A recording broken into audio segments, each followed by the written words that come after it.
Oyez, oyez, braves gens. De tout temps, l'histoire a été parsemée d'une multitude d'expressions et de gestes que vous employez encore aujourd'hui, mais sans vraiment connaître leur origine ou leur véritable signification. Eh bien, je vais me faire un plaisir de vous les expliquer. Allez, c'est parti!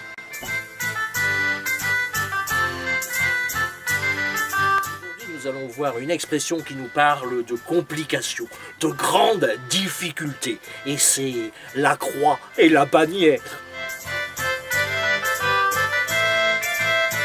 De nos jours, vous utilisez cette expression pour dire que vous devez effectuer quelque chose de très compliqué, de pénible à faire. Par exemple, d'un côté, il y a les communistes avec leur drapeau rouge, et de l'autre côté, les catholiques avec leur croix. Les faire défiler ensemble, je vous jure, c'est la croix et la bannière. Mais d'où vient cette expression ?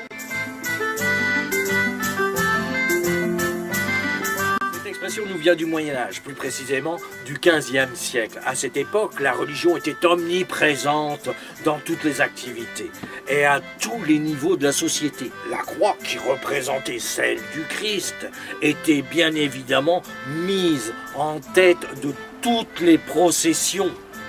Derrière elle venaient les groupes avec leurs bannières, leurs étendards si vous préférez. Et c'était là que ça se compliquait. Car tout le monde voulait être en premier derrière la croix pour arborer fièrement sa bannière. Il fallait être un très fin diplomate pour arriver à structurer la procession.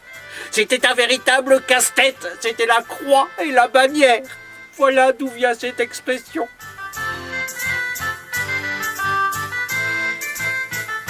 Donc, la croix et la bannière, c'est porter sa croix d'une certaine bannière. Mais ça, c'était avant. Aujourd'hui, il n'y a plus de procession de la sorte. Quoique, il y a bien les manifestations qui portent leur croix de souffrance et leur bannière de liberté. Allez, au revoir et à bientôt. Au revoir.